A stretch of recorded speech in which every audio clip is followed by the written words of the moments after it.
بسم اللہ الرحمن الرحیم رب اشرح لی صدری ویسر لی امری واحلل عقدۃ من لسانی یفقہوا قولی. احمدک اللہم یا مجیب کل سائل والصلاة والسلام علی من هو افضل الوسائل وعلى آلہ واصحابہ ذوی الفضائل. اما بعد فاعوذ باللہ من الشیطان الرجیم. بسم اللہ الرحمن الرحیم. والذین جاہدوا فینا لنہدینہم سبلنا. صدق اللہ العظیم وصدق رسولہ النبی الکریم الامین. ان اللہ وملائکتہ یصلون علی النبی یا ایہا الذین آمنوا صلوا علیہ وسلموا تسلیما. الصلاة والسلام علیک یا سیدی یا رسول اللہ وعلی آلک واصحابک یا حبیب اللہ. مولاي صل وسلم دائما ابدا على حبيبك خير الخلق كلهم منزه عن شريك في محاسنه فجوهر الحسن فيه غير منقسم. يا أكرم الخلق مالي من ألوذ به سواك عند حلول الحادث العممی. محمد تاج رسول اللہ قاطبة محمد صادق الاقوال والکلم. محمد ذکرہ روح لانفسنا محمد شکرہ فرد علی الامم. رب صل وسلم دائما ابدا علی حبیبک خیر الخلق کلہم. اللہ تبارک و تعالی جل جلالہ وعم نوالہ واتم برہانہ وعظم شانہ وجل ذکرہ وعز اسمہ کی حمد و ثنا اور حضور سرور کائنات مفخر موجودات زینت بزم کائنات دستگیر جہاں غم گسار زماں سید سروراں حامی بے قسم قائد المرسلین خاتم النبیین احمد مجتبیٰ جناب محمد مصطفیٰ صلی اللہ علیہ وآلہ وصحبہ وبارک وسلم کے دربار گہربار میں ہدیہ درود و سلام عرض کرنے کے بعد نہایت ہی معزز و محتشم سامی حضرات، رب ذوالجلال کے فضل و توفیق سے مخدوم امم سید حجویر حضرت داتا گنج بخش حجویری رحمہ اللہ تعالیٰ کے عرس مقدس کی مناسبت سے آج ہماری گفتگو کا موضوع ہے حضرت داتا گنج بخش حجویری اور ضرورت علم. میری دعا ہے خالق کائنات جل جلالہ ہم سب کو اپنے عظیم اکابر کی تعلیمات پیش نظر رکھنے کی توفیق عطا فرمائے. آمین. اور خالق کائنات جل جلالہ ہمیں اپنی زندگیاں قرآن و سنت کے سائے تلے بسر کرنے کی توفیق عطا فرمائے. آمین. حضرت داتا گنج بخش حجویری رحمۃ اللہ علیہ بر صغیر کے ان محسنین میں سے ہیں جنہوں نے یہاں پر عقیدہ اسلام کی تخم ریزی کی اور آج کی یہ فصلیں ہری بھری ہمیں نظر آ رہی ہیں. آپ نے کفر و شرک کے اندھیروں کو مٹانے کے لیے لاہور کی سرزمین پر ڈیرے لگائے اور جس کے نتیجے میں ہر طرف روشنی پھیلی. اقبال کہتے ہیں خاک پنجاب از دم او زندہ گشت صبح ما از مہری ہو تابندہ گشت کہ حضرت داتا گنج بخش اجویری رحمۃ اللہ علیہ کے آنے سے پنجاب کی مٹی زندہ ہو گئی اور ہماری صبح ان کے آفتاب سے روشن ہو گئی۔ یقیناً ان کا بہت بڑا مقام ہے اور بہت بڑی خدمات ہیں۔ انسان جس درخت کے سائے کے نیچے بیٹھتا ہے اس کا ممنون ہوتا ہے، جس باغ کا پھل کھاتا ہے اس کا دل میں اس کی عقیدت رکھتا ہے، پیار رکھتا ہے، جس گھاٹ سے پانی پیتا ہے اس کی بوند بوند کو سلام کرتا ہے۔ تو آج اہل ایمان پر یہ ضروری ہے کہ حضرت داتا گنج بخش اجویری رحمۃ اللہ علیہ کے علمی فیضان کو، روحانی فیضان کو سلام کرے کہ ان کی خدمات کی روشنی میں آج دین متین کی روشنی ہمارے پاس موجود ہے۔ آپ نے اپنے نوک قلم سے آئندہ نسلوں کے لیے جو سوغات تیار کی ان میں ایک کتاب کشف المحجوب ہے۔ یہ اس کا فارسی نسخہ جو اصل جس زبان میں آپ نے یہ کتاب لکھی میرے پاس ہے۔ اس کے اگرچہ تراجم مختلف زبانوں میں ہو چکے ہیں مگر جو اصل جس زبان میں آپ نے لکھا اس کی چاشنی اور لذت کچھ اور ہے۔ آج کے موضوع کے لحاظ سے اسی سے چند اقتباسات آپ کے سامنے پیش کرنا چاہتا ہوں اور یہ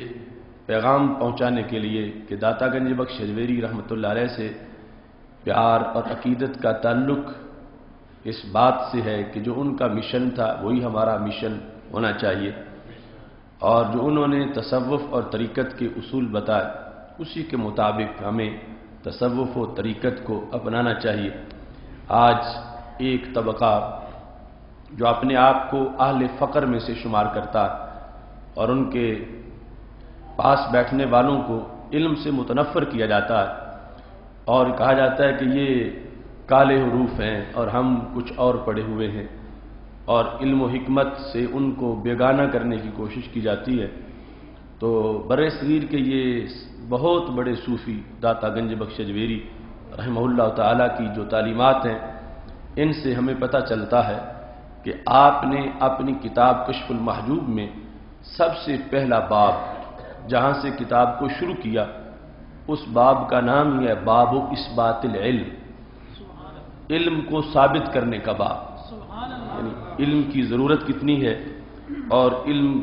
کتنا اہم ہے اور اس کی طرف متوجہ ہونا کتنا ضروری ہے۔ آپ نے اس پر اس میں دلائل دی ہیں۔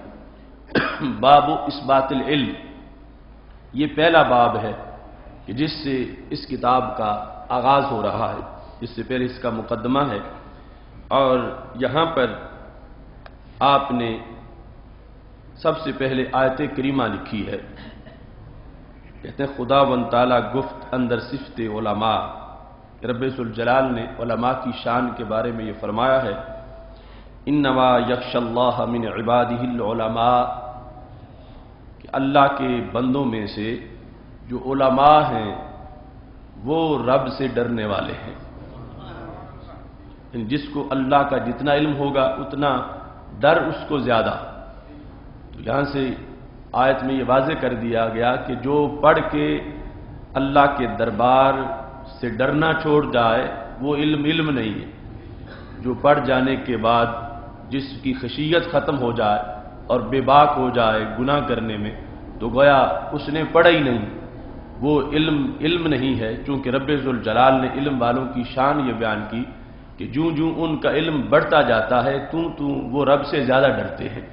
اور ان کی خشیت کا اس مقام پہ ذکر کیا گیا۔ ساتھ ہی حدیث شریف سے حوالہ دیتے ہوئے حضرت داتا گنج بخش اجویری رحمۃ اللہ علیہ کہتے ہیں طلب العلم فریضۃ علی کل مسلم و مسلمہ،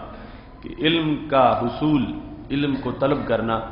فرض ہے ہر مسلمان مرد پر اور عورت پر۔ اس طرح آپ نے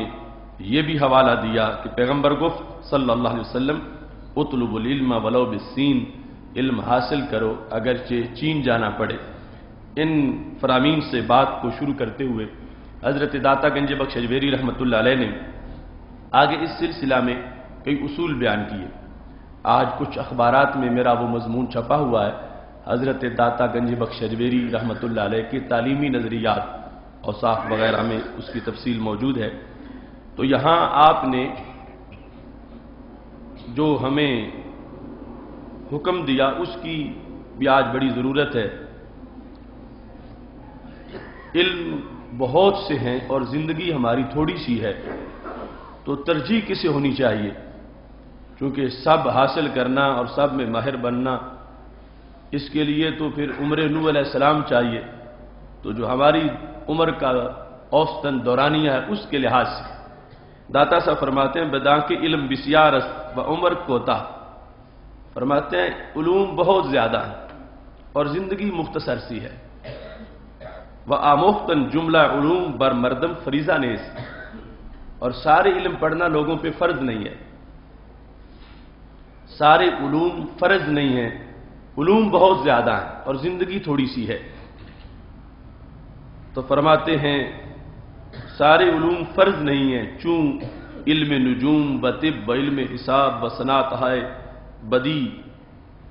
فرمایا جس طرح کہ علم نجوم ہے، علم طب ہے، علم حساب ہے، علم صنعت ہے، ان کا بطور خاص ذکر کر کے فرماتے علوم تو بہت سے ہیں لیکن سارے علوم ہر بندے پر ان کا حصول فرض نہیں ہے۔ اس کے ساتھ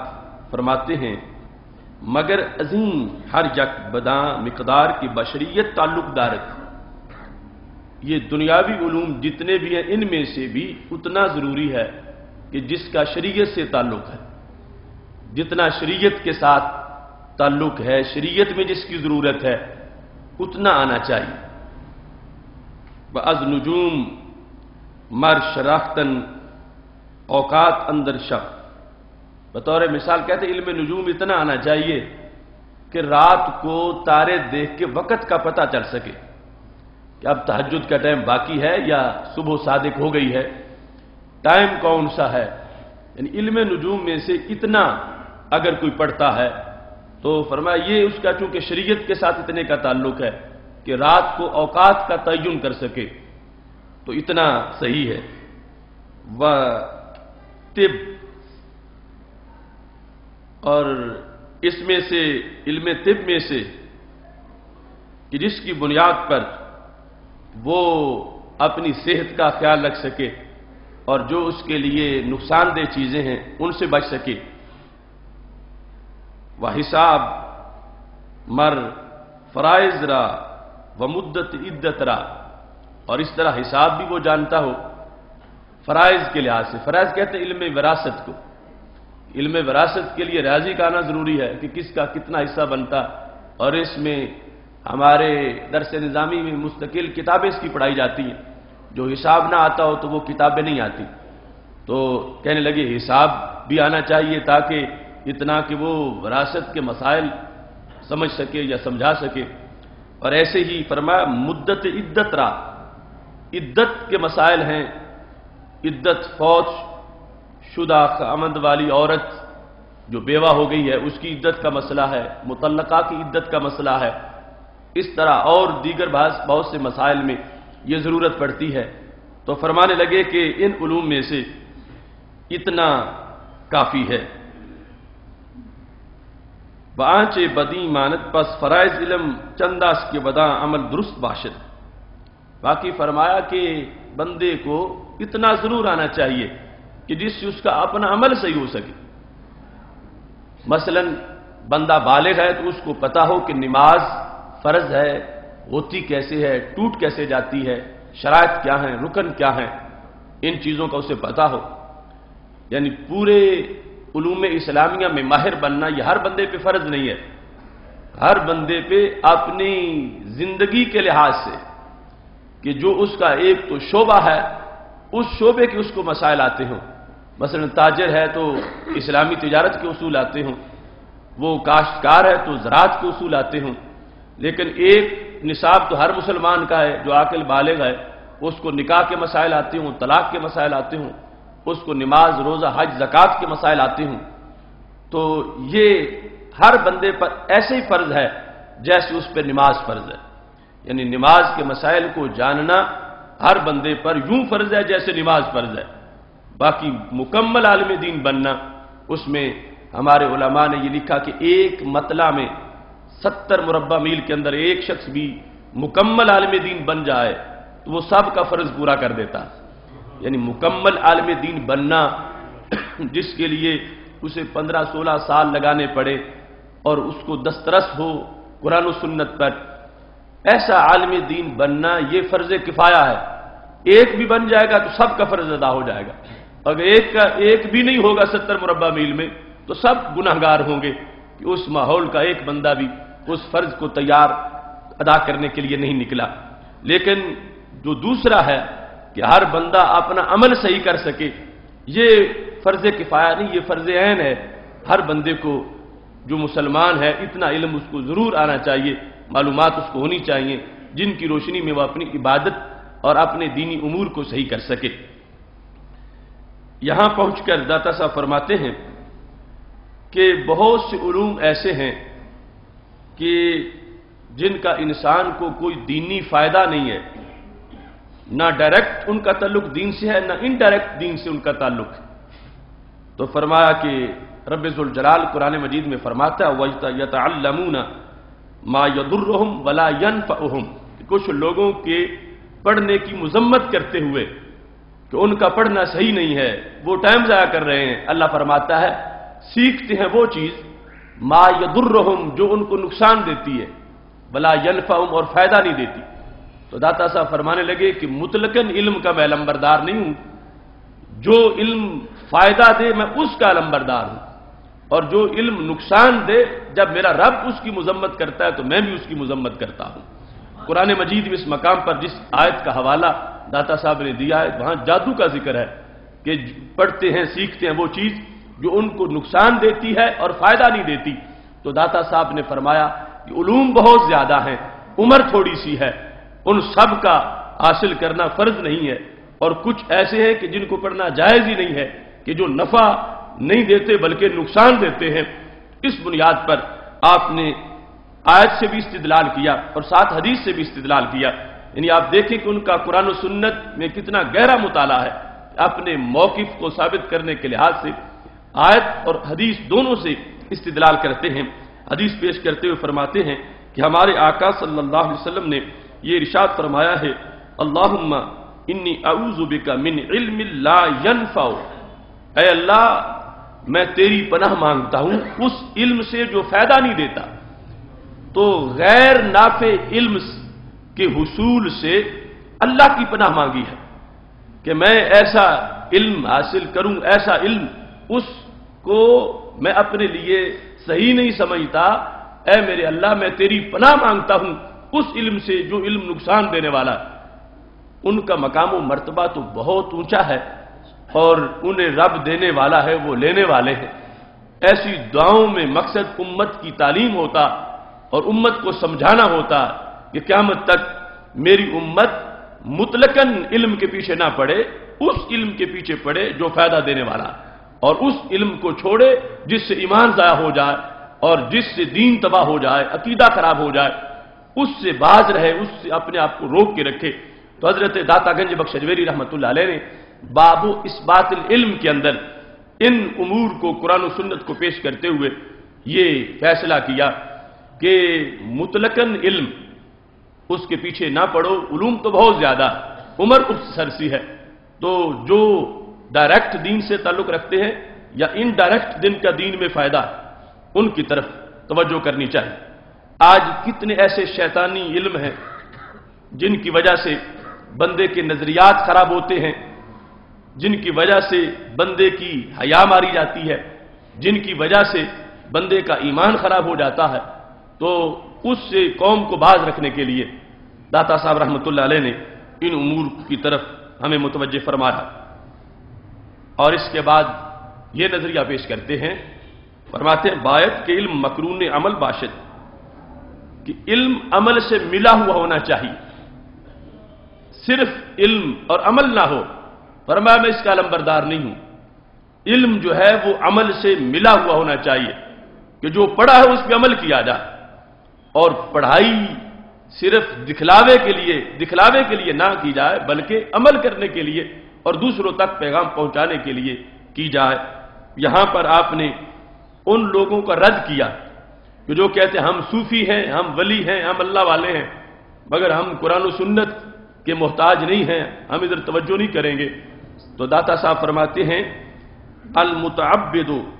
کہ رسول اللہ صلی اللہ علیہ وسلم گفت کہ نبی اکرم صلی اللہ علیہ وسلم نے فرمایا ہے المتعبد بلا فقہ کالحمار فی الطاحونہ، فرما وہ بندہ جو عبادت گزار ہے مگر فقہ کے بغیر عبادت کرتا ہے، اس کو دین کی سمجھ نہیں ہے، اس کو پتہ نہیں ہے دین کا، ہے متعبد، صوفی بنتا ہے اور طریقت اختیار کرنے کا دعویٰ کرتا ہے۔ فرمایا کہ وہ ایسے ہے جیسے چکی میں گدھے کو جوت دیا گیا ہو، کل ہمارے فی الطاحونہ تھے، چکی میں وہ جو ایک ہی جگہ چکر لگاتا رہتا ہے اور روزانہ پھر کے ترقی نہیں کر سکتا، اسی جگہ پہ رہتا ہے اور آگے قدم نہیں بڑھا سکتا۔ تو فرمایا ہمارے آقا صلی اللہ علیہ وسلم نے، جس کو داتا صاحب نے روایت کیا اپنے دعوے پر، فرمایا جو متعبد ہے، عبادت کرتا ہے مگر اس کو پتہ نہیں کہ عبادت کی کیسے جاتی ہے، فقہ کے بغیر، دین کی سمجھ کے بغیر، یعنی ایک تو وہ طبقہ ہے نا جو ویسے باغی یا عبادت سے بھی سال کے بعد غسل کریں اور کہیں کہ یہ بڑی پہنچی ہوئی سرکار ہے، یا جن کو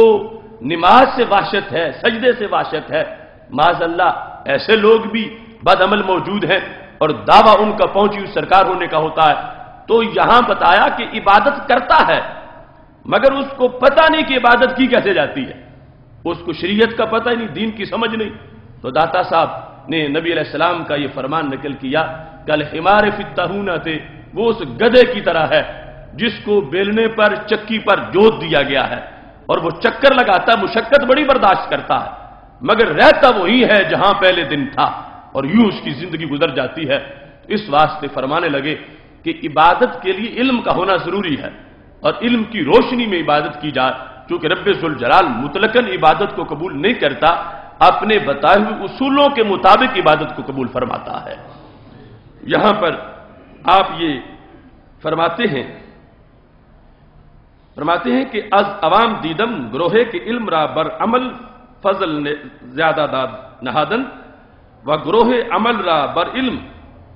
کہتے ہیں عوام میں دو طرح کے نظریات، ایک طبقہ وہ ہے کہ جو علم کو عمل پر فضیلت دیتا، اور دوسرا طبقہ وہ ہے جو عمل کو علم پر فضیلت دیتا۔ کچھ لوگ کہتے ہیں کہ علم زیادہ افضل ہے عمل کے مقابلے میں، اور کچھ کہتے ہیں عمل زیادہ افضل ہے علم کے مقابلے میں۔ تو داتا صاحب رحمۃ اللہ علیہ اس کا فیصلہ کرتے ہوئے یہاں پہ انہوں نے ارشاد فرمایا وَإِن ہر دو باطل، یہ دونوں نظریے صحیح نہیں، علم کو امر پہ فضیلت دینا اور عمل کو علم پہ فضیلت دینا، یہ ایک مخصوص پیرائے میں داتا صاحب نے بات کی ہے۔ مطلب کیا کہ جو علم رکھتا ہے اور عمل نہیں کرتا تو اب یقیناً اس کا علم ہے ہی نہیں، اس کا علم مذموم بن جائے گا، اور جو عبادت کرے اور اس کو پتہ ہی نہ ہو کہ کیسے کرنی ہے تو ایسا عمل جو ہے وہ علم پہ کیسے افضل ہو سکتا؟ وہ علم جو عبادت کے بغیر، عمل کے بغیر ہو، وہ علم کیسے افضل ہو سکتا ہے؟ تو فرمایا کہ یہاں جو صرف اس انداز میں علم و عمل کو لیتے ہیں ان دونوں طبقوں کا نظریہ غلط ہے، حقیقت اس میں کیا؟ تو داتا گنج بخش اجمیری رحمۃ اللہ علیہ ارشاد فرماتے ہیں کہ عمل بے علم خود عمل نہ باشد، کہ جو عمل علم کے بغیر ہو اس کو عمل کہہ نہیں سکتے، اس کو فضیلت کیسے دو؟ فضیلت تو تب دو علم کو عمل پر کہ علم کہلائے، تو پھر اس کو کہو کہ یہ عمل سے افضل ہے، اور عمل کو علم پر فضیلت تب دو کہ عمل کہلائے اور پھر کہو کہ یہ عمل علم پہ افضل ہے۔ تو داتا صاحب فرمانے لگے کہ جو عمل علم کے بغیر ہو وہ تو عمل ہوتا ہی نہیں، اس کو افضل کیسے کہیں گے؟ کسی چیز پر حکم لگانے سے پہلے اس چیز کا خود وجود تو ہونا چاہیے، اس کی حیثیت تو ہونی چاہیے، پھر کہیں گے یہ فلاں سے افضل ہے۔ فرمانے لگے کہ جو عمل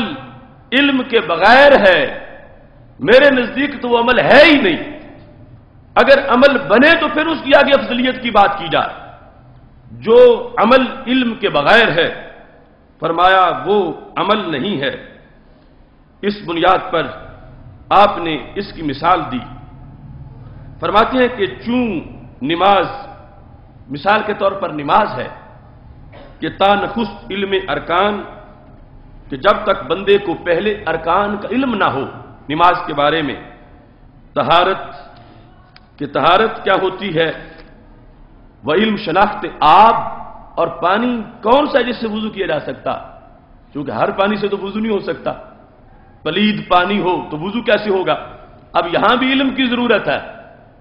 نماز کے لیے یہ شرطیں جاننا ضروری ہے کہ اس کی شرائط میں سے ایک شرط طہارت ہے، یہ بھی علم ہوگا تو پھر عمل جا کے کیا جائے گا۔ طہارت حاصل کس سے کرنی ہے؟ طہارت پانی سے حاصل کرنی ہے، تو پانی کی قسموں کا پتہ ہو، اور کون سا طاہر مطہر ہے، کون سا طاہر تو ہے مطہر نہیں، اور کون سا طاہر ہی نہیں، یہ ساری چیزیں اس کو معلوم ہونی چاہیے۔ اب جو پانی مستعمل ہے وہ مطہر نہیں کہ جس سے کسی نے وضو کیا ہے اور مستعمل پانی پڑا ہے، اب اس سے آگے وضو نہیں ہو سکتا، پانی تو وہ ہے، مگر وہ فقہ کے اصول کے مطابق ایسا نہیں کہ خود طاہر نہ ہو کہ جس کپڑے کو لوگے وہ کپڑا پلید ہو جائے، ورنہ تو ہر جو وضو کر کے اٹھے جو چینٹے کپڑوں پہ پڑے ان کے کپڑے ناپاک ہو جائیں۔ اگرچہ ایک مرتبہ جو زیادہ تقوی کا ہے وہ اس سے آگے ہے کہ وہ اس مستعمل پانی میں جو گناہ دیکھ لیتے ہیں امام اعظم ابو حنیفہ جیسے لوگ، تو ان کے لحاظ سے نصاب اور ہے، ان کا سلیبس اور ہے، اور وہ پھر مستعمل پانی کپڑے پہ لگ جائے تو وہ کپڑا بھی استعمال نہیں کرتے کہ اس میں مجھے گناہ نظر آ رہے ہیں اور یہ کپڑے پہ لگ گیا ہے۔ لیکن جو بالعموم نصاب ہے عوام کا اس میں یہ ہے کہ مستعمل پانی پلید نہیں ہوتا، ہاں آگے طہارت نہیں دیتا کہ اس سے کوئی اور وضو کرنا چاہے تو یہ جائز نہیں ہے۔ تو بطور مثال یہ کہا کہ نماز پڑھنی ہے تو اس سے پہلے یہ پتہ ہونا چاہیے کہ اس کی شرطیں کیا ہیں۔ شرطوں میں ایک شرط طہارت ہے، تو طہارت سے پہلے یہ دیکھنا چاہیے کہ کون سا پانی ہو تو طہارت ہوتی ہے، اور کون سا پانی ہو جس کے ساتھ طہارت نہیں ہوتی۔ اس سلسلہ میں فقہ میں سینکڑوں باتیں صرف پانی کے بارے میں ہیں، اور وہ قرآن سے دلیلیں ہیں، سنت سے دلیلیں ہیں کہ پانی کے اوصاف رقت و سیلان، اور پھر اس کے اندر ایک وصف بدل جائے، وہ اس کا رنگ ہے، بو ہے، لذت، ذائقہ ہے، یہ ساری چیزیں، وہ رقت و سیلان پانی کی طبیعت ہے، رنگ، بو اور ذائقہ یہ اس کے اوصاف ہیں۔ ان میں سے کتنے بدلیں تو پانی پلید ہوتا ہے اور کتنے بدلیں تو پانی پر پلیدی کا حکم نہیں لگایا جا سکتا، یہ ساری چیزیں ان کا جاننا۔ فرمانے لگی وہ علم شناخت نے آپ، پانی کو پہچاننے کا علم، وہ علم معرفت قبلہ، اور معرفت قبلہ کا علم کہ پڑھنی یا نماز تو قبلہ کس طرف ہے یہ بھی تو علم ہونا چاہیے، وہ علم کیفیت نیت، اور نیت کی کیفیت کا بھی علم ہونا چاہیے کہ 4 پڑھنی ہے، 2 پڑھنی ہے، زور کی پڑھنی ہے، اثر کی پڑھنی ہے، اور نیت کرنی کیسے ہے، مثلا وہ دل کا ارادہ جس میں اس نے توجہ کرنی ہے اللہ کے دربار میں حاضری کی، وہ ارکان نماز، اور پھر ارکان نماز کا علم ہے، پہلے شرائط ہیں اور پھر یعنی قیام ہے، رکوع ہے، سجدہ ہے، ان کو جاننا۔ تو فرماتے ہیں چون عمل بائن علم عمل می گردد، فرمایا جب عمل علم کے بغیر پائے نہیں جا سکتا، عمل کا وجود ہی علم کے بغیر نہیں، جو علم کے بغیر ہے وہ شرعی عمل ہی نہیں۔ اب کوئی بندہ جو ہے وہ قبلے کی مخالف سمت میں کھڑا ہو جائے اور کپڑوں کے بغیر کھڑا ہو جائے اور وضو کے بغیر کھڑا ہو جائے تو اس کو شریعت کب عمل صالح کہے گی؟ تو یہ نہ کہو کہ اب عمل پایا گیا داتا صاحب فرماتے ہیں عمل ہی نہیں پایا گیا، عمل تب پایا جائے گا جب علم پایا جائے گا۔ تو علم کے بغیر عمل جب پایا نہیں جا سکتا تو فرمایا ان کا آپس میں مقابلہ کیسے کرواتے؟ عمل جو ہے وہ علم کے بغیر اس کا وجود ہی نہیں ہے۔ عمل پایا تب جائے گا جب اس کے بارے میں علم جو ہے وہ موجود ہوگا۔ تو فرمایا چگونا جاہلارا عظیم جدا کنن، فرمایا کہ یہ کیسے ہو سکتا ہے جو علم کے بغیر عمل کو افضلیت دیں، وہ علم تو علم ہی، وہ عمل تو عمل ہی نہیں ہے، اس کو فضیلت آگے کیسے دی جا سکتی ہے؟ وہ آنا کہ علم را بل عمل فضل نہادن ہم حالت، اور جو علم کو عمل پر فضیلت دیتے ہیں داتا صاحب فرماتا یہ بھی محال ہے، علم کو عمل پر فضیلت دینا۔ کیوں؟ فرمایا علم بے عمل علم نہ باشد، فرمانے لگے جو علم ہو اور عمل نہ ہو تو وہ عمل نہ باشد، علم نہ باشد وہ علم ہوتا ہی نہیں، فضیلت کس کو دو گے؟ جیسے عمل علم کے بغیر عمل نہیں، فرمایا علم عمل کے بغیر علم نہیں، عمل تب عمل ہے کہ علم ہے، اور علم تب علم ہے کہ عمل ہے، یہ دونوں آپس میں لازم و ملزوم ہیں۔ تو فرمایا کہ یہ جدا جدا پائے جائیں تو پھر فضیلت آپس میں مقابلہ کیا جائے، یہ تو جدا جدا پائے نہیں جاتے، یہ تحقق ان کا ایک جگہ پہ ہوتا ہے۔ اس واسطے داتا صاحب رحمت اللہ علیہ نے فرمایا کہ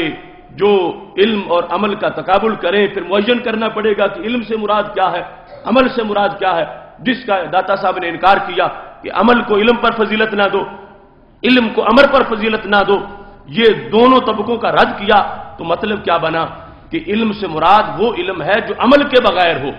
اور عمل سے مراد وہ عمل ہے جو علم کے بغیر ہو۔ تو داتا صاحب نے فرمایا یہ علم اور عمل آپس میں بغیر ایک دوسرے کے یہ پائے نہیں جاتے، فضیلت اور مقابلہ کیسے ہو سکے گا؟ تو جو معین کر رہے تھے کہ علم ہو اور عمل نہ ہو وہ علم ہوتا ہے، داتا صاحب نے کہا وہ علم نہیں ہوتا۔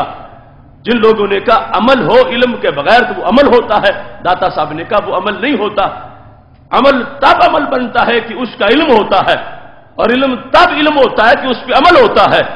اگر دونوں ایک دوسرے کے بغیر پائے جائیں تو ان کا نام ہی پورا نہیں ہوتا، ان کی فضیلت کیسے بیان کی جا سکتی ہے؟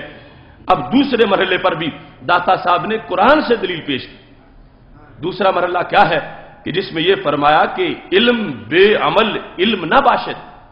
کہ عمل کے بغیر جو علم ہو وہ علم نہیں ہوتا، وہ جہالت ہوتی ہے۔ اس پر بھی قرآن مجید سے داتا گنج بخش حضویری رحمۃ اللہ علیہ نے دلیل پیش کی کہ اللہ تعالیٰ فرماتا ہے نابازا فریق من الذین اوتوا الکتاب، پھینک دیا ایک جماعت نے ان لوگوں میں سے جن کو کتاب دی گئی تھی،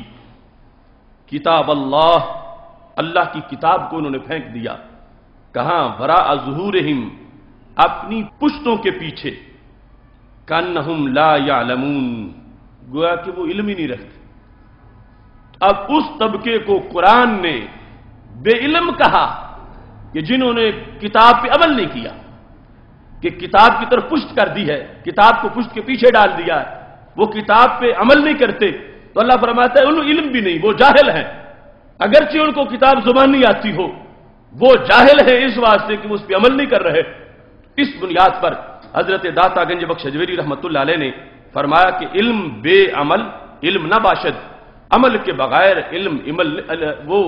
علم نہیں ہوتا بلکہ جہالت ہوتی ہے۔ تو پتہ کیا چلا؟ فرمایا یہ دونوں فضیلت والے ہیں اور دونوں لازم و ملزوم ہیں، علم عمل کے بغیر نہیں اور عمل علم کے بغیر نہیں، یہ دونوں اکٹھے پائے جاتے ہیں، اور رب ذوالجلال نے دونوں ہی کو فضیلت عطا فرمائی ہے۔ اس کے بعد آپ نے حضرت ابراہیم ادھم کا ذکر کرتے ہوئے فرمایا گفت سنگ دیدم در راہ افگندہ، ابراہیم ادھم رضی اللہ تعالیٰ عنہ کہتے ہیں میں نے ایک پتھر دیکھا جو رستے میں پڑا تھا، وہ برا نوشتہ بوت کے مرا بگرداں، اس پہ لکھا ہوا تھا پتھر پہ کہ مجھے سائیڈ پہ کر، اے گزرنے والے مجھے سائیڈ پہ کر، وہ برخاں، اور نیچے دیکھ کیا لکھا ہوا ہے، پتھر پہ یہ لکھا تھا کہ مجھے ہٹا کے نیچے دیکھ کہ نیچے کیا لکھا ہے۔ تو تو ابراہیم ادم نے پتھر سائڈ پہ کیا جیسے اس پہ تحریر تھا، تو نیچے اس کے لکھا تھا انت لا تعمل بما تعلم فکیف تطلب العلم بما لا تعلم، کہ جو تمہیں آتا ہے اس پہ تم عمل نہیں کرتے.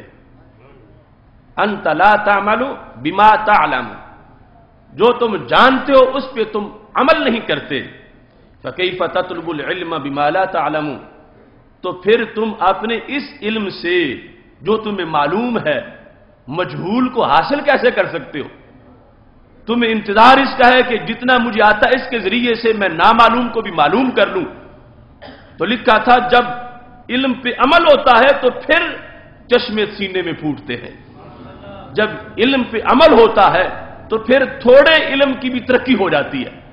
پھر اس کے اندر بھی نکھار آتا ہے، اور پھر بندے کی روحانی آنکھیں کھل جاتی ہیں اور اس کے سامنے وہ حقائق جو لوگوں کے لحاظ سے پردے میں چھپے ہوئے ہیں اس کے سامنے وہ عام ہو جاتے ہیں. تو حضرت داتا گنج بخش اجمیری رحمۃ اللہ علیہ اس کو ذکر کر کے فرمایا تاب برکات نادانستہ نیز بدانی، اگر جو تمہیں آتا ہے اس پہ عمل کرو گے تو اس کی برکت سے جو تمہیں نہیں آتا اس کا علم بھی آ جائے گا. تو اس واسطے اپنے اس موقف کو واضح کیا کہ علم عمل کے بغیر ہو تو وہ علم علم نہیں، وہ جہالت ہے، اور عمل علم کے بغیر ہو تو وہ عمل عمل نہیں، وہ فسق ہے، وہ گناہ ہے،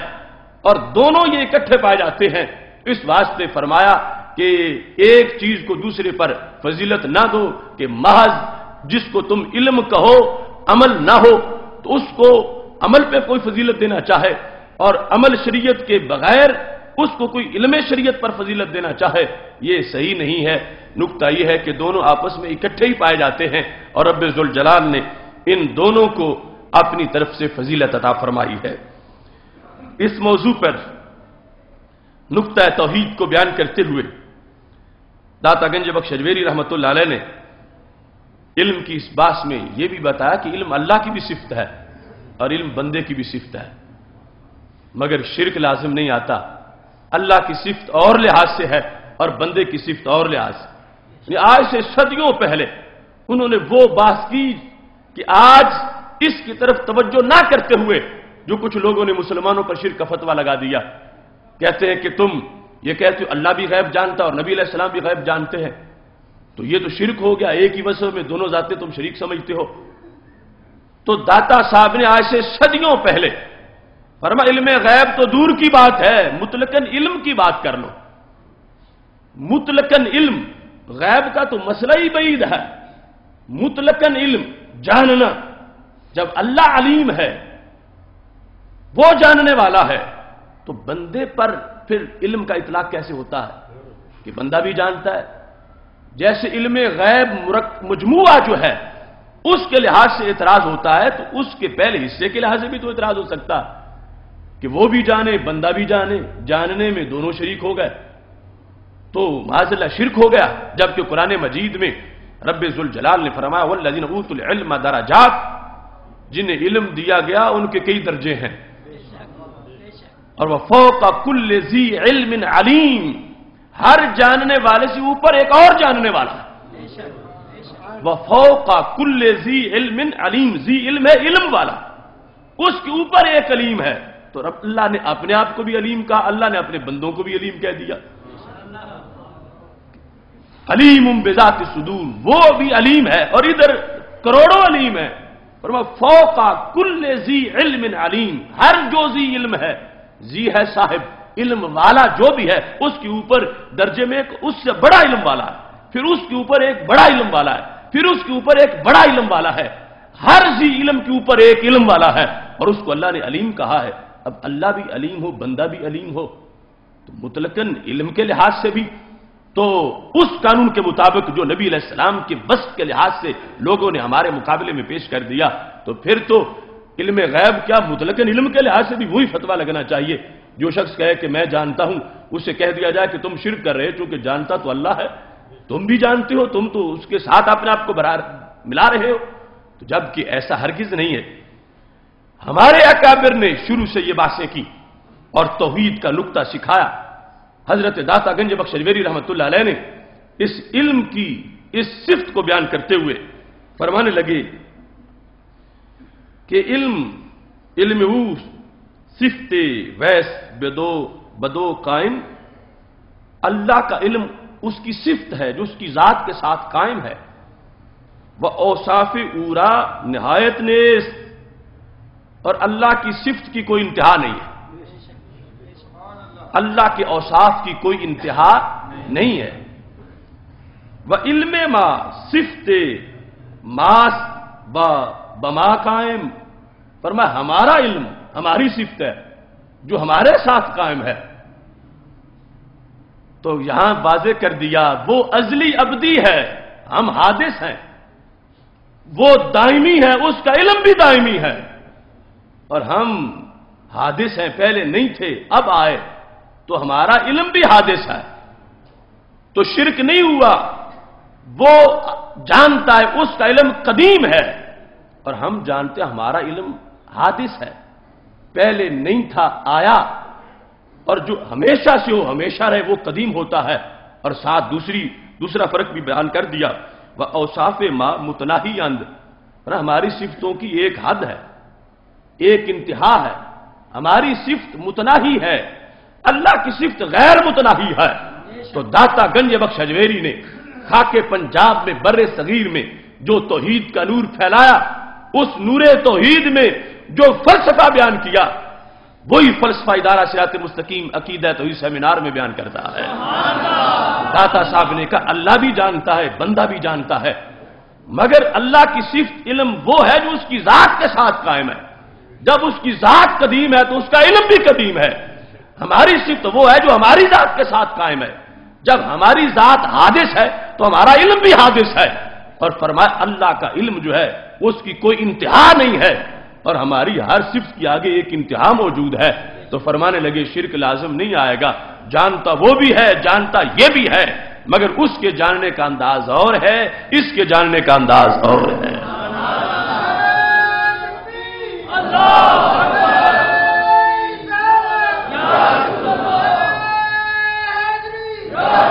دیکھو کیسی بصیرت اور کیسا علم ہے حضرت داتا گنج بخش اجمیری رحمۃ اللہ علیہ کا۔ آج کے بدھو ملنگ ڈھول ڈمکوں والے اور بھنگے چرسے پینے والے، کیا ان کا کوئی تعلق داتا صاحب سے ہو سکتا ہے؟ داتا صاحب تو قرآن و سنت کی تعلیمات کے لمبردار ہیں، داتا صاحب تو ان حقائق سے پردہ اٹھانے والے ہیں، داتا صاحب تو فکر مدینہ شریف کو عام کرنے والے ہیں، اور کتنی گہری باتیں انہوں نے کی ہیں۔ تو آج اسی روشنی میں ہم جس وقت پیش کرتے ہیں کہ اللہ فرماتا ہے اللہ ولی الذین آمنوا یخرجہم من الظلمات الی النور، اللہ ولی ہے ایمان والوں کا، اور ان کو نکالتا ہے کہاں سے؟ نا ظلمت سے نور کی طرف۔ تو ظلمت سے نور کی طرف کون نکالتا ہے؟ اللہ۔ اور 13ویں پارے میں کیا کہتا؟ الف لام را کتاب انزلناہ الیک لتخرج الناس من الظلمات الی النور،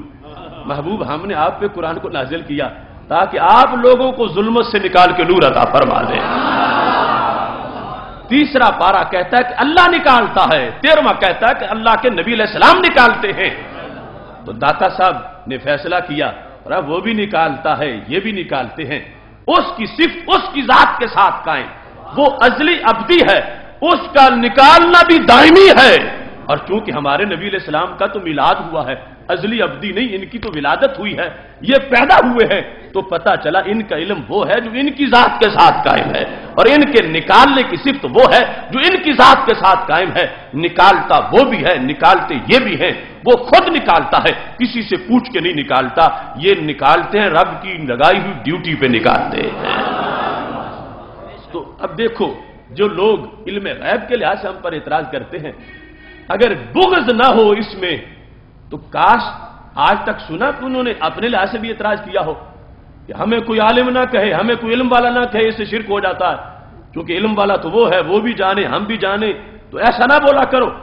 اس پورے طبقے کی داستان جب سے وہ پیدا ہوئے تمہیں ایک تقریر بھی ایسی نہیں ملے گی کہ ان کے کسی عالم نے لوگوں کو روکا ہو کہ ہمیں یہ نہ کہا کرو کہ ہم علم والے ہیں، ہم جاننے والے ہیں، ہمیں جاہل کہا کرو، کیونکہ جاننے والی ذات تو اللہ کی ذات ہے۔ کسی نے بھی یہ تقریر نہیں کی، اور سرکار دو عالم صلی اللہ علیہ وسلم کے بارے میں یہ تقریر کرتے ہیں۔ تو جو اعتراض وہاں ہوتا ہے وہ تو یہاں بھی ہوتا، اپنے آپ کو جاننے والے کہنے کے لحاظ سے بھی جو انہوں نے گھڑی ہوئی ہے شرک کی تعریف، اس کے مطابق تو اعتراض ان پہ بھی ہوتا ہے، اور اپنے بارے میں اپنے اشتہار چھپوائیں، اپنے نعرے لگوائیں، اپنے بارے میں لوگوں سے کہلوائیں کہ ہمیں آتا ہے، ہم علم والے ہیں، ہم جاننے والے ہیں، اور اس وقت فتویٰ متحرک نہ ہو تو پتہ چلا شریعت نہیں روکتی، گندی طبیعت روکتی ہے، کہ جس کی بنیاد پر یہاں آ کر ان کو یہ یاد آتا ہے، میرے امام نے کہا تھا ہوش کرو وہ حبیب پیارا تو عمر بھر، کرے فیض و جود ہی سر بسر، ارے تجھ کو کھائے تپے سکر، تیرے دل میں کس سے بخار ہے؟ وہ تو ساری زندگی بخشش کی دعائیں ہمارے لیے مانگتے رہے، اور تم ہٹ جاؤ، بات اپنی بات آئے تو اس پر اعتراض نہ کرو، وہی بات سرکار کے بارے میں آئے تو ضدی بن کے کھڑے ہو جاؤ۔ تو فرمایا یہ ایمان کا تقاضا نہیں ہے، ایمان کا تقاضا یہ ہے کہ اپنی شانیں بھول جاؤ، محبوب کی شانیں تسلیم کرتے چلے جاؤ۔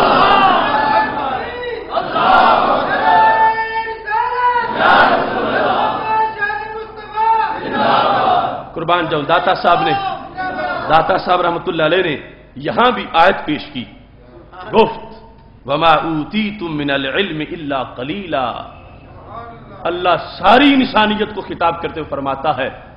تمہیں نہیں دیا کہ علم سے مگر تھوڑا سا،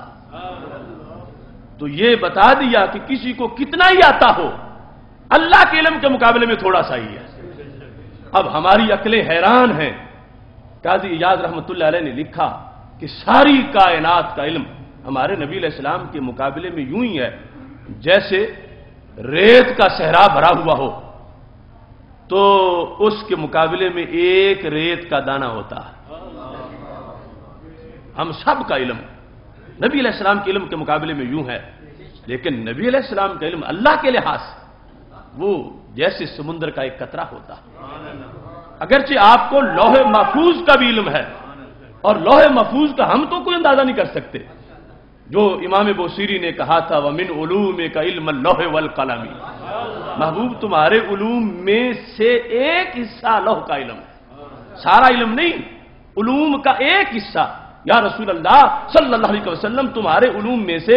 ایک حصہ علم لوح ہے، علم قلم ہے، جو اللہ نے قلم کو کہا تھا اکتب، قلم لکھ،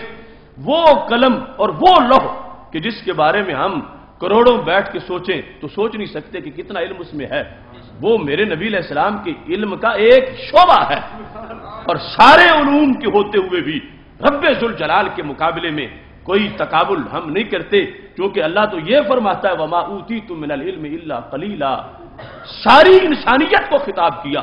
سب پیغمبروں کو، رسولوں کو علیہ السلام اور عام انسانوں کو فرمایا تمہیں جتنا بھی دیا گیا ہے میرے لحاظ سے وہ تھوڑا سا ہی ہے۔ تو یہ قلیلہ والی آیت لکھ کے داتا صاحب نے فرق واضح کر دیا، فرمایا وہ بھی علم والا ہے، یہ بھی علم والے ہیں، مگر اس کا علم اور ہے، ان کا علم اور ہے، اس کے علم کی کوئی انتہا نہیں ہے اور ان کے علم کی انتہا ہے۔ اس بنیاد پر آپ نے صفت علم کے لحاظ سے بھی نقطہ توحید سمجھایا اور لوگوں کو بتایا کہ جو عقیدہ توحید میں برصغیر میں پھیلا رہا ہوں یہ وہ ہے جو قرآن نے بتایا ہے اور محبوب کے فرمان نے بتایا ہے۔ محتشم سامعین حضرات، یہاں پر آپ نے اس چیز کو واضح کیا، طالب روایت کے اعمال اندر مشاہدت و کند، کہ علم کا یہ بھی حصہ ہے کہ بندہ یہ جانے کہ میرا رب مجھے دیکھ رہا ہے۔ ایک بندہ پی ایچ ڈی کر جائے، کتابوں کی لائبریریاں مطالعہ کر جائے، علم کے سمندر پی جائے، اور اسے یہ پتہ نہ ہو کہ میرا رب مجھے دیکھ رہا ہے تو وہ بے خبر ہے۔ فرمایا ہر بندہ وہ اس انداز میں ہو، علم یہ ہے کہ وہ سمجھے کہ میرا رب مجھے دیکھ رہا ہے تو کتنی اس میں لذت ہوگی، گناہوں سے بچا رہے گا، عبادت میں ذوق آئے گا۔ ہمارے نبی علیہ السلام نے فرمایا ان تعبد اللہ کأنک تراہ، اللہ کی یوں بندگی کرو گویا کہ تم اس کو دیکھ رہے ہو، گویا کہ فَإِن لَمْ تَكُنْ تَرَاهُ، اور اگر تم نہیں دیکھ رہے فَإِنَّهُ يَرَاكَ، وہ یقیناً تمہیں دیکھ رہا ہے۔ تو پہلے تو گویا کہ ہے، یہ ہمیں ایڈوانس کرنا پڑے گا اپنی سوچ کو کہ گویا کہ ہم اللہ کو نماز میں دیکھ رہے ہیں، لیکن اگر یہ نہ بن سکے تو اگلا تو یقینی طور پر ہے کہ وہ ہمیں دیکھ رہا ہے۔ تو داتا صاحب رحمۃ اللہ علیہ بڑی میٹھی گفتگو کرتے ہیں، فرمانے لگے کہ حاتم اسم کہتے ہیں 4 علم اختیار کردم کہ میں نے 4 علم سیکھے ہیں اور ان سے مجھے بڑا فائدہ ہوا ہے، کوئی کمی باقی نہیں رہی۔ پوچھا گیا وہ 4 علم کون سے ہیں؟ تو فرمانے لگے ایک ان میں سے یہ ہے کہ مرا رزق است مقسوم کہ زیادت و کم نہ شود، کہ جو رزق میری قسمت میں ہے نہ اس میں کمی ہو سکتی ہے نہ اضافہ ہو سکتا، جو میرا رزق ہے، چونکہ حدیث شریف میں ہے کہ کوئی بندہ کھائے بغیر مر ہی نہیں سکتا جو اس کا حصہ، تو فرماتے ہیں میں نے یہ علم حاصل کیا کہ جو میری قسمت ہے، میرے حصے کا رزق ہے، اس میں کمی بھی نہیں ہو سکتی، اس میں اضافہ بھی نہیں ہو سکتا۔ تو اس علم کا فائدہ کیا ہے؟ فرمایا از طلب زیادت بر آسودم، جب سے پڑھا ہے ذہن کو سکون آ گیا کہ زائد کو طلب کرنا، اس سے مجھے چین مل گیا، میں کوشش کروں گا مگر یہ نہیں کہ رزق اور دولت کے حصول کو وبال جان بنا لوں، کیونکہ مجھے علم آ گیا ہے کہ جتنا میرا ہے وہ میرا ہی ہے، میرا کام کوشش کرنا ہے، وقت دینا ہے، لیکن یہ نہیں کہ اس کے لیے نمازیں بھی چھوڑ جاؤں، یہ نہیں کہ اس رزق کے لیے میں حرام کا رستہ استعمال کروں اور میں ایک اپنی طبیعت کے لیے وبال جان بنا لوں۔ فرمایا جب سے یہ علم میں نے پڑھ لیا ہے کہ میرا جو رزق ہے وہ میرا ہی ہے، نہ اس میں کمی ہوگی نہ اس میں اضافہ ہوگا، فرمایا مجھے 1000 پریشانیوں سے سکون مل گیا ہے۔ دوسرا علم دیگر آنکھیں دانستم کہ خدا را بر من حق است کہ جز من کسے دیگر نمی تواند گزارت۔ فرمایا جس دن سے میں نے یہ پڑھا ہے کہ میرے رب کا مجھ پہ حق ہے کہ جو میرے سوا اس کو ادا کوئی نہیں کر سکتا، میرے رب کا مجھ پہ حق ہے، وہ حق میں نے ادا کرنا ہے تو ادا ہونا، نہ میرے بیٹے کے ادا کرنے سے ادا ہوگا، نہ باپ کے ادا کرنے سے، نہ دوست کے ادا کرنے سے، نہ بھائی کے ادا کرنے سے۔ نماز اس نے مجھ پہ فرض کی تو میرے پڑھنے سے ادا ہوگی۔ فرمایا جب سے مجھے یہ علم آیا ہے مجھ پہ شریعت پہ عمل کرنا آسان ہو گیا ہے، مجھے یہ دوسرا علم میسر ہے کہ میرے رب کا مجھ پر حق ہے، اور وہ حق کیسا ہے کہ جز من کسے دیگر نمی توانت گزارت، کہ میرے سوا کوئی دوسرا وہ کام کر ہی نہیں سکتا، حق مجھ پر ہے تو میں نے ادا کرنا۔ تو فرماتے ہیں با ادائے عام مشغول گشتم، اس سے مجھے بڑا ذوق پیدا ہوا، میں حق کو ادا کرنے میں لگ گیا ہوں اور دن رات اسی مستی میں مست رہتا ہوں کہ مجھ پر ایک حق ہے جو میں نے ادا کرنا ہے تو ادا ہوگا۔ تو اس بنیاد پر جب یہ علم رچ بس گیا ہے میرے اندر، اب میں کوئی بھی شرعی حکم چھوڑتا نہیں، کیونکہ حق مجھ پر ہے تو میں ادا کروں گا تو وہ حق ادا ہوگا۔ اس بنیاد پر کہتے ہیں کہ میں مشغول رہتا ہوں اللہ کی بندگی کے اندر۔ تیسرے نمبر پر داتا صاحب نے ان کے حوالے سے لکھا سوم آنکے دانستم کے مرا طالب است یعنی مرک کہ ازو نتوانم گریخت، کہتے ہیں مجھے یہ علم آ گیا کہ ایک چیز میرے پیچھے لگی ہوئی ہے جو مجھے پکڑنا چاہتی ہے، اور ہے کیسی کہ میں اس سے بھاگ نہیں سکتا، ہے کون؟ وہ موت، کہ ایک میرا طالب ہے، ایک چیز میری طالب ہے، اسے میری تلاش ہے، وہ مجھے ڈھونڈ رہی ہے اور ہے ایسی کہ ڈھونڈ کے ہی چھوڑے گی، میں اس سے بھاگ نہیں سکتا، مجھے یہ علم آ گیا ہے کہ میں اس سے بھاگ نہیں سکتا۔ تو کہتے ہیں آرا بساختم، تو اب ہر وقت ہی اس کو سامنے رکھتا ہوں۔ دیکھو کیسا علم ہے نور والا، اور کیسا علم ہے جو بندے میں انقلاب پیدا کر دے۔ یہ لفظوں کے بولنے کے لحاظ سے، لکھنے کے لحاظ سے تو ہر بندہ کہتا ہے کہ موت برحق ہے، موت آنی ہے، مگر بات ہے کہ اس کو دل میں بٹھا لینا اور اپنے نظریے میں ہر وقت اس کو رکھنا کہ موت دوڑ رہی ہے میرے پیچھے اور میں پکڑا جاؤں گا، میں بھاگ نہیں سکتا، کسی وقت بھی آ کے مجھے دبوچ لے گی۔ فرمایا یہ نظریہ جب سے آیا ہے غفلت قریب ہی نہیں آتی، اور میں اس علم کے نیچے ہمیشہ اللہ کی بندگی میں مصروف رہتا ہوں۔ چوتھے نمبر پر فرمانے لگے چہارم آنکھ دانستم کہ مرا خدا وندے اس، چوتھا یہ علم ہے کہ میں نے جان لیا ہے کہ ایک میرا رب ہے، مرا خدا وندے اس، ایک میرا رب ہے، مطلع برمن، اسے میرا سارا پتا ہے، میں نے یہ جان لیا ہے کہ ایک میرا رب ہے اور وہ مجھ پر مطلع ہے، اسے میرا سارا پتا ہے۔ از وے شرم داشتن بعد نا کردنی دفت باز داشتم، فرما جب سے یہ پڑا ہے اب مجھے شرم بڑی آتی ہے، کوئی بھی گناہ کرنے لگوں تو مجھے یاد آتا ہے کہ وہ مجھے دیکھ رہا ہے، تو میں گناہ نہیں کرتا۔ گناہ سے بچاؤ میں اس علم نے میرے ساتھ تعاون بڑا کیا ہے۔ تو کہنے لگے جب سے یہ چاروں علم پڑے ہیں میں تو مالا مال ہو گیا ہوں، سستی ہٹ گئی ہے اور کوتاہی سے دور ہو گیا ہوں، میرا باطن روشن ہے۔ اب حضرت حاتم اسم رحمہ اللہ تعالی کے حوالے سے داتا صاحب نے یہ لکھا اور خلاصہ بیان کیا علم کے لحاظ سے کہ علم نافع اور علم دار اس کے تقابل میں حضرت داتا گنج بخش اجمیری رحمۃ اللہ علیہ نے اس چیز کو واضح کیا اور یہ عوام کے لحاظ سے انہوں نے خلاصہ دے دیا۔ اب اس کے لیے 10 سالہ درس نظامی کے کورس کی ضرورت نہیں ہے، اس کے لیے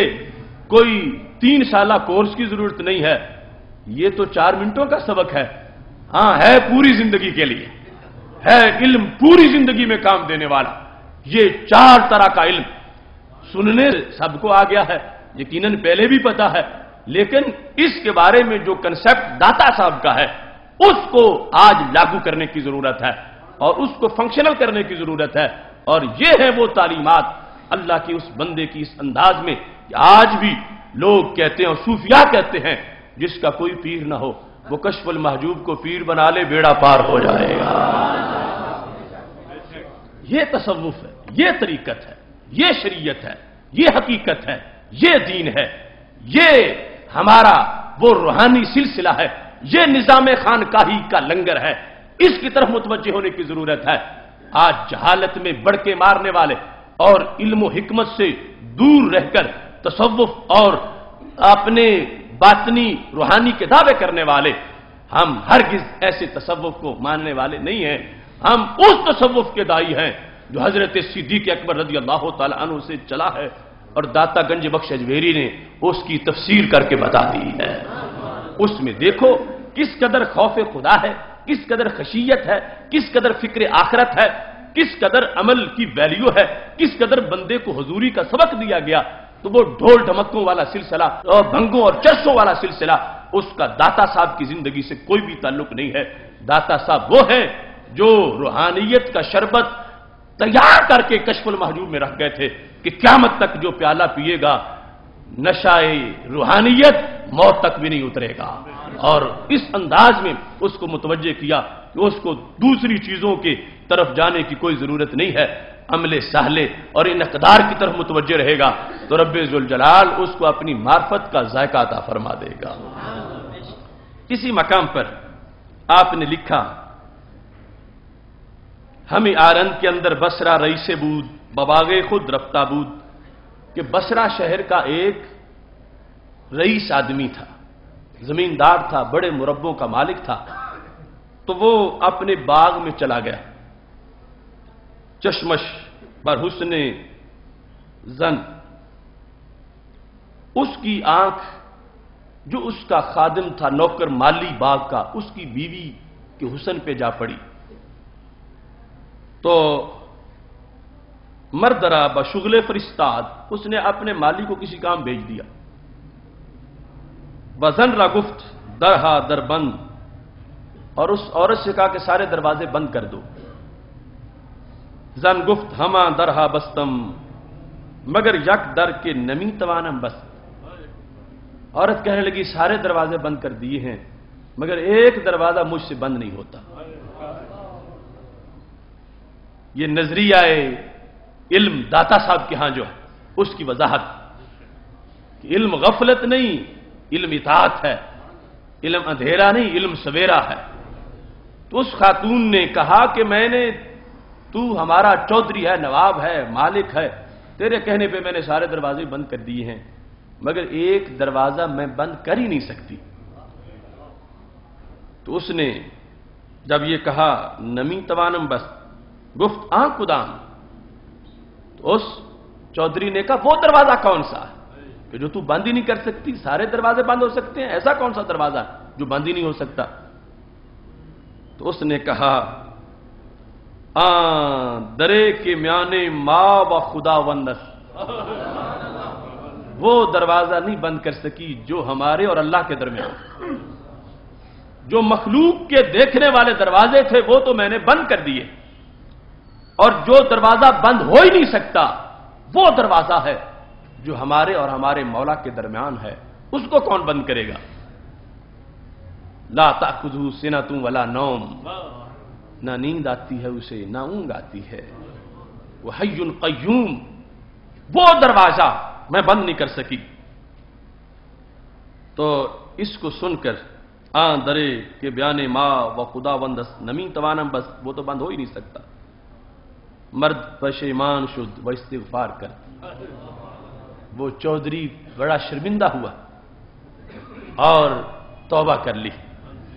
تو داتا صاحب کہتے ہیں یہ علم ہے جو دل پہ اثر انداز ہوتا ہے، اس خاتون کو حاصل تھا اور اس نے متوجہ کیا تو اس شخص کو بھی وہی علم حاصل ہو گیا۔ اس بنیاد پر داتا صاحب رحمۃ اللہ علیہ نے محمد بن فضل بلخی کے حوالے سے یہ ذکر کیا ہے، فرماتے ہیں کہ العلم ثلاثہ، علم کی 3 قسمیں ہیں، علم کی 3 قسمیں ہیں۔ داتا کی افکار کو سنو، کتنے میٹھے اور روحانی افکار ہیں۔ فرماتے ہیں علم من اللہ و علم مع اللہ و علم باللہ، علم کی 3 قسمیں ہیں، ایک ہے علم من اللہ، دوسرا ہے علم مع اللہ، اور تیسرا علم باللہ۔ ان کی وضاحت کرتے ہوئے علم باللہ لغوی معنی اللہ کے ساتھ علم، جس طرح کہتے آمنت باللہ، میں اللہ پر ایمان لایا، یہ کہتے ہیں علم باللہ، علم معرفت بود کہ ہما انبیاء اولیارا اورا بدو دانستان۔ فرمایا یہ جو علم باللہ ہے یہ اللہ کے انبیاء علیہ السلام کا ہوتا ہے اور اللہ کے ولیوں کا ہوتا ہے۔ علم باللہ، اللہ کے ساتھ علم، اور اس میں وہ ہر وقت اپنے رب کی ذات سے منسلک رہتے ہیں اور کبھی رشتہ منقطع ہی نہیں ہوتا اور کسی طرف توجہ ہی نہیں جاتی، یہ علم باللہ ہے۔ اور اس کے بعد کہتے ہیں علم من اللہ، اللہ کی طرف سے علم، اللہ کی طرف سے، من طرف کے لیا تھا، قد جاءکم من اللہ نور و کتاب مبین، تمہارے پاس اللہ کی طرف سے نور آیا اور روشن کتاب آئی، یہ من وہاں استعمال ہوتا ہے۔ تو علم من اللہ یہ کون سا علم ہے؟ کہتے ہیں علم شریعت بود، علم شریعت کہ آرا از وے بما فرمانو تکلیفس، کہ وہ علم جس کا ہمیں مکلف کیا گیا، جس کا ہمیں مکلف کیا گیا ہے، یہ ہے پہلا علم معرفت بعد اور دوسرا علم شریعت بعد۔ علم شریعت کو علم من اللہ کی قسم بنایا اور علم اللہ کے ساتھ اس کی تشریح کی۔ اس کے ساتھ کہتے ہیں تیسرا علم ہے علم مع اللہ، مع اللہ، اللہ کے ہمراہ، اللہ کے ساتھ، ما کا معنی ساتھ ہوتا ہے، وہ با اور ما میں فرق ہے، یہ ہے علم مع اللہ، معیت، سنگت جس کا معنی ہوتا ہے۔ تو فرماتے ہیں علم مقامات و طریق حق، یہ ہے مقامات کا علم اور یہ ہے معرفت کے راستے کا علم۔ اس انداز میں اس کی آگے وضاحت کی ہے۔ یہ باب اس بات العلم جو داتا صاحب رحمۃ اللہ علیہ نے رقم کیا، اس کا تھوڑا سا انٹروڈکشن میں نے آپ کے سامنے پیش کیا، اور یہ جو اس کا فارسی ٹیکسٹ ہے اس میں لطافت ہے، ترجمے میں بھی سمجھ تو آئے گی جو اردو میں چھپے ہوئے ہیں، مگر وہ روحانیت جو ان لفظوں میں ہے وہاں ترجمے میں اس انداز میں محسوس نہیں ہوتی جو یہاں پر ہے، کیونکہ ترجمہ اردو زبان میں اس میں اتنی گنجائش نہیں کہ وہ اس انداز کو لفظ کے مقابلے میں لفظ لکھنے سے پوری طرح اس کو حق ادا کیا جا سکے۔ داتا گنج بخش اجمیری رحمۃ اللہ علیہ کی تعلیمات آج بھی ہمارے لیے مشعل راہ ہیں اور آج بھی یہ سلسلہ جاری، آج بھی اس کے مراتب موجود ہیں۔ ابھی یہ چند دن ہوئے شرک پور شریف میں حضرت میاں خلیل احمد شرک پوری رحمہ اللہ تعالیٰ کا وصال ہوا۔ وہ بڑی مجذوبانہ کیفیت کے مالک تھے اور بڑی صاحب اسرار ہستی تھی۔ انہوں نے یہ مانگا منڈی کا ایک نوجوان ابھی پچھلے دن بھی مجھے ملا، ان کے جب کل شریف کے اجتماع سے میں اس میں مانگا منڈی میں بعد جلسے میں گیا، آج سے کئی سال پہلے میرے استاد محترم نے یہ بات مجھے، چونکہ وہ مانگا منڈی کے انہوں نے بتائی کہ وہ شخص، اس کا نام نوجوان ہے، جھارا جھارا اس کو کہتے ہیں، میں نے اس کا پورا انٹرویو کیا تو وہ کہتا ہے میں رات کو سویا تو میری زبان بند ہو گئی اور اس کے بعد میں صبح بولنے سے محروم تھا اور ہر طرف چیک اپ کروایا مگر میری زبان گونگی ہو چکی، بولتی نہیں تھی، اور بالآخر میں شرک پور شریف گیا اور میں نے میاں خلیل احمد صاحب سے اپنی داستان سنائی تو انہوں نے مجھے ایک وظیفہ بتایا اور کہا کہ 7 جمعراتیں آپ نے شرک پور شریف دربار پہ آ کے پڑھنا ہے۔ تو کہتے ہیں ابھی دوسری جمعرات تھی کہ میں وظیفہ پڑھ رہا تھا تو زبان نے بولنا شروع کر دی۔ میں نے پوچھا وہ وظیفہ کیا ہے تو اس نے کہا کہ مجھے میاں صاحب نے پابند کیا تھا کہ بتانے کی اجازت نہیں ہے۔ اب بھی وہ صاحب اسرار ایسی شخصیات موجود ہیں اور ان کے لیے دعا کیجئے کہ اللہ ان کو فردوس میں بلند مقام عطا فرمائے۔ اس لحاظ سے بھی کہ پچھلے سال جو شرک پور شریف میں حضرت شیر ربانی رحمۃ اللہ علیہ کا عرس ہوتا ہے اس پر وہ مجذوب تھے اور انہوں نے کہا نہیں میں نے تقریر ضرور کرنی ہے، بیمار تھے، کرسی پر ان کو لایا گیا تو وہ اسی انداز میں تقریر بھی کرتے تھے، لیکن ان کی ہر تقریر میں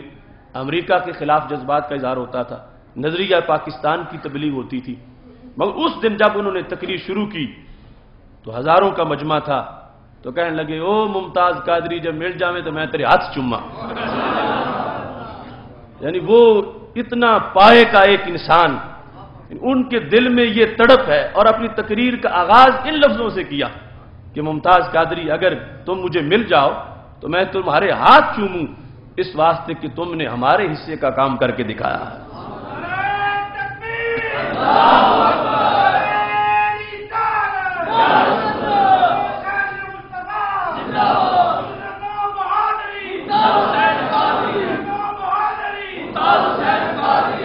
محتشم سامعین حضرات، یہی اسلاف کی جو روش ہے اس میں عافیت، آج ہمارے ہاں مصیبت آ گئی ہے کہ نئے نئے افکار کی 1.5 اینٹ کی مسجدیں بنانا لوگوں نے شروع کر دی اور وہ ہمارے مسلک کے باہر تو ان کا پہلے مقابلہ کیا جا رہا تھا، لیکن اس گھر کو آگ لگ گئی، اس گھر کے چراغ، ایک نیا فتنہ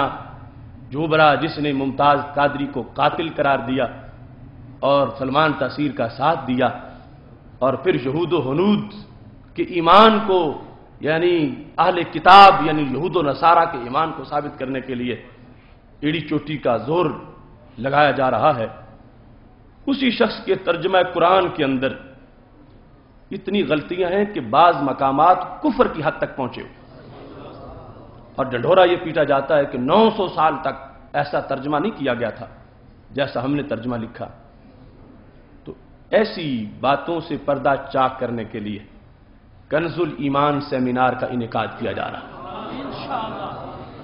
آپ جانتے ہیں کہ کنز الایمان سیمینار انشاءاللہ کل رات بعد از نماز عشاء